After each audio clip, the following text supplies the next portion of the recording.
Frères et sœurs bien-aimés, je vous salue au nom de notre Seigneur et Sauveur Jésus-Christ.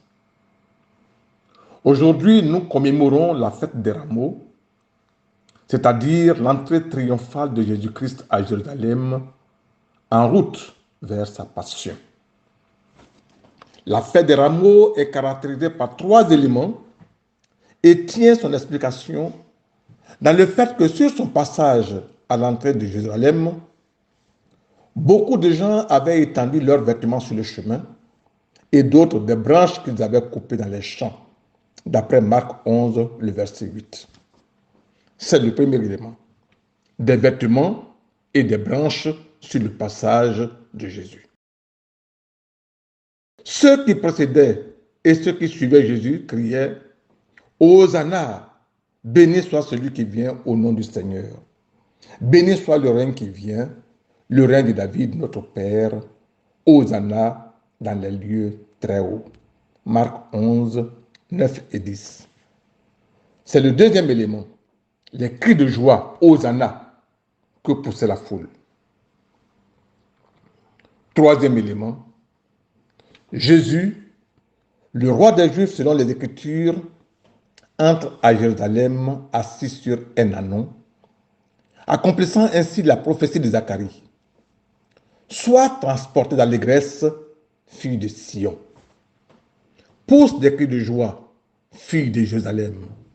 Voici, ton roi vient à toi. Il est juste et victorieux. Il est humble et monté sur un âne, le petit d'une ânesse. Zacharie 9, verset 9. Bien-aimés, 3 textes. Genèse 14, 17 à 20. Hébreux 7, 1 à 3. Et Luc 19, 29 à 40. Notre thème de ce jour est intitulé Melchisédek, roi de Salem, roi de justice, roi de paix.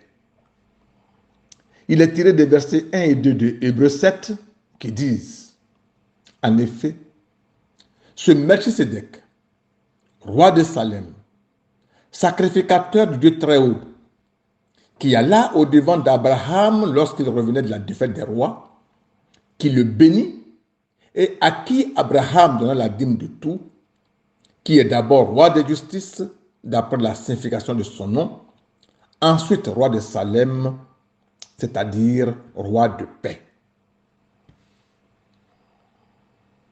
Quel est alors le lien entre ce Melchisédek et notre Seigneur et Sauveur Jésus-Christ? Bien-aimés,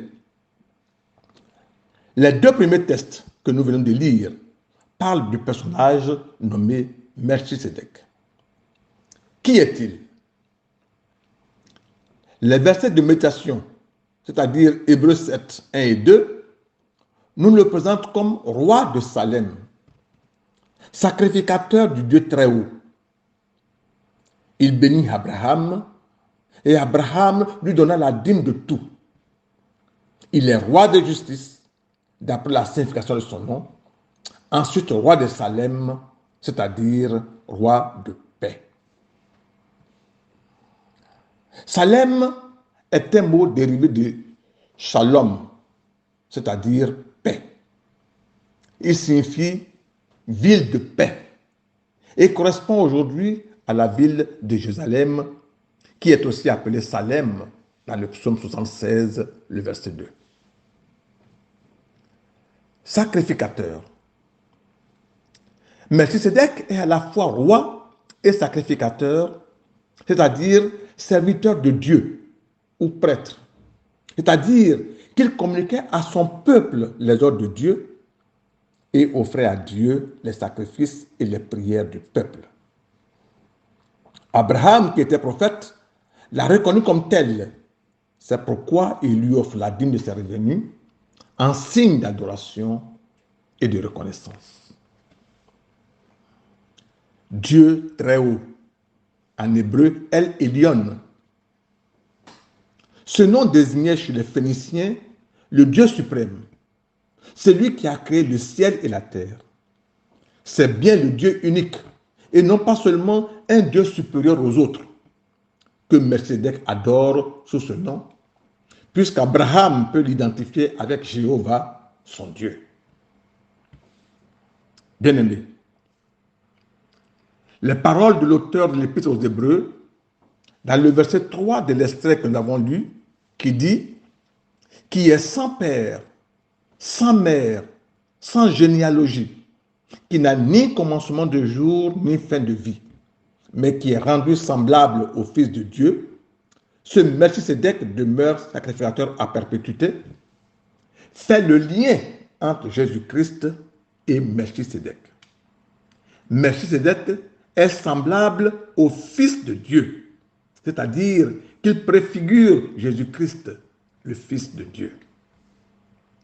Cela est appuyé par Genèse 14, verset 18, qui nous apprend aussi que Melchisedec, roi de Salem, fit apporter du pain et du vin. Il était sacrificateur du Dieu très haut. Nous avons là deux importantes révélations.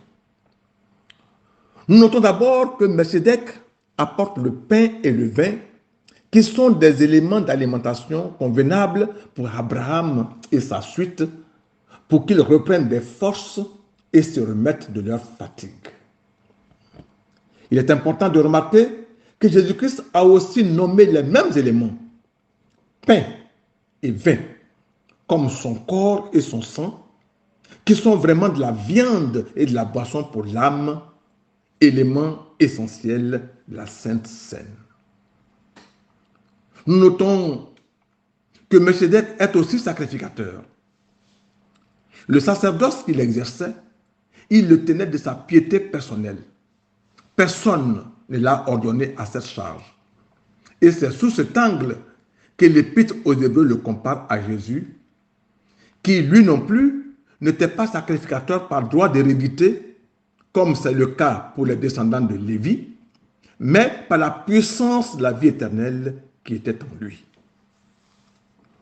Par ailleurs, dans le psaume 110, le verset 4, il a écrit, en parlant de Jésus-Christ, « L'Éternel l'a juré, et il ne s'en repentira point.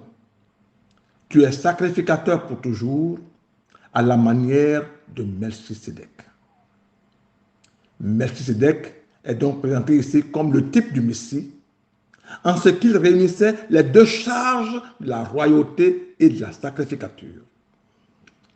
Tout comme Melchisedec, Jésus-Christ, notre souverain sacrificateur, est roi et aussi médiateur à la fois de nos prières et de nos louanges, et il offre à Dieu non seulement les nôtres, mais aussi les siens pour nous. Bien-aimés, la méditation des deux premiers textes nous donne deux enseignements. D'abord, nous notons que Melchisedec a béni Abraham de la part de Dieu. Il a aussi béni Dieu de la part d'Abraham. La leçon est que nous devons rendre grâce à Dieu pour les bénédictions des autres, tout comme pour les nôtres. Nous devons être heureux quand nos frères sont heureux. Ensuite, notons qu'Abraham a donné le 10e du bulletin à Melchisedec. La leçon ici est que quand nous avons reçu une grande bénédiction de Dieu, il est très important que nous lui exprimions notre reconnaissance par un acte spécial de charité, par des actions de grâce. Nous devons nous rappeler que nous devons à Jésus-Christ hommage et reconnaissance pour toutes les bénédictions, pour tous les bienfaits, toutes les faveurs et toutes les grâces que nous bénéficions de sa part. Nous ne devons donc non seulement la dîme, mais tout ce que nous avons, car tout est à lui. C'est lui qui nous le donne par pure grâce. Bien-aimés, l'événement du jour est la fête des rameaux, c'est-à-dire la glorieuse entrée de Jésus-Christ à Jérusalem, Christ reconnu comme roi, mais Christ qui est pourtant assis sur un modeste ânon. Ils amenèrent à Jésus l'ânon sur lequel ils jetèrent leurs vêtements et Jésus s'assit dessus. Luc 19, le verset 35. Les Juifs connaissent bien l'importance symbolique de cet animal. En effet, c'est sur un âne qu'Abraham s'est assis quand il allait offrir le sacrifice d'Isaac à Dieu. C'est un âne qui a transporté Moïse, le libérateur, en Égypte,